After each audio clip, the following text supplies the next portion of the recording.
This woman's life was stolen by her boyfriend of 6 months. Oh, hi there, stranger. As part of my Walk for Refuge month, today I'm going to be telling you about the case of Samantha Varley. For your discretion, as always, is advised. Sam Varley was 44 years old at the time of her death.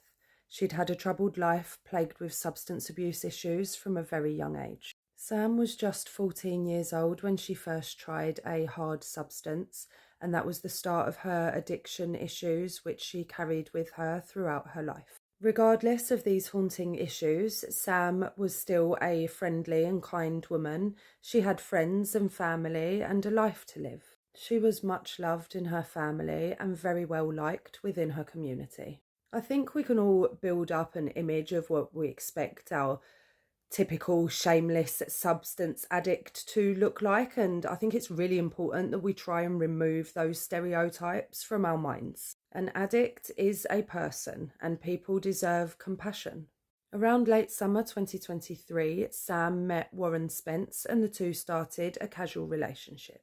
Sam described it as a bit of fun, but that bit of fun would soon turn into a very dangerous situation for Sam, and within just 6 months of meeting Warren, she was dead.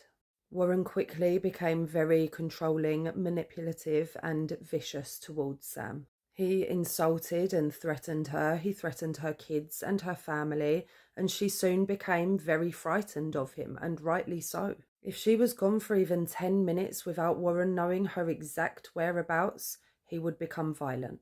He beat Sam, headbutted her, held her by her throat. He held knives to her neck and told her that he would take her life, and she believed him. And Sam tried to get away from him, but unfortunately her addictions made her predictable, and so Warren could just wait where he knew Sam would eventually be.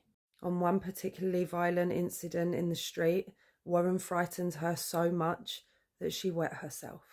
Can you understand how deep the fear must have run through this poor woman? And just a week or so later, on New Year's Eve 2023, the police were called out to an incident between the pair. Bodycam footage shows Sam telling them how scared she was. She spoke of fearing for her life, absolutely convinced that this man was going to kill her. She told them that she'd been asking for help, that she'd used Clare's Law, but that she was still trapped. 2 weeks after that, on the 15th of January 2024, a close friend of Sam's saw her with a black eye and a cut over her other eye, and she told that friend that Warren had beaten her up. That friend was Paul Watkinson, and he took Sam in for 8 or 9 days and let her stay with him to keep safe. She didn't leave his house. During that time, Paul saw Warren outside of a pharmacy, clearly waiting for Sam as he knew that she had a prescription to collect. He asked Paul where she was, and Paul told Warren that he hadn't seen her. Sam got in touch with the providers and the pharmacy, and she explained to them her situation. She told them, that she didn't want to come out to collect her prescription because she was in danger. But sadly, they told her that only she could collect it. And so she did. And when she got there, Warren was waiting for her. She texted Paul later that day, quote, "Don't text back. He caught me, love. Got a battering." On the 6th of February, Sam visited a help centre, again seeking refuge from her situation. Warren showed up at the centre while Sam was there, and less than 48 hours later, she would be dead. Sam had 85 areas of injury when her body was found on the 12th of February. Those injuries included, but were not limited to, severe bruising to the side of her head, hemorrhaging on her brain. She had a bald patch where he had pulled her hair from her head. Her face was badly injured. She had 2 black eyes. Her nose was busted. She had cuts to her lip. Her neck was marked. Her arms and legs had been badly damaged. Her shoulders and hips were injured. He had bitten her badly 3 times. He had also fractured her spine. And the most shocking thing, stranger, is that even though I've basically just described to you a top-to-toe severe beating with injuries practically everywhere, Sam didn't pass from any of those things. Warren had taken her life by stamping on her chest repeatedly. He caused her 25 rib fractures, and the bits of bone from those fractures punctured Sam's lungs. Her ribs were broken on both sides of her body. This was a prolonged and vicious attack.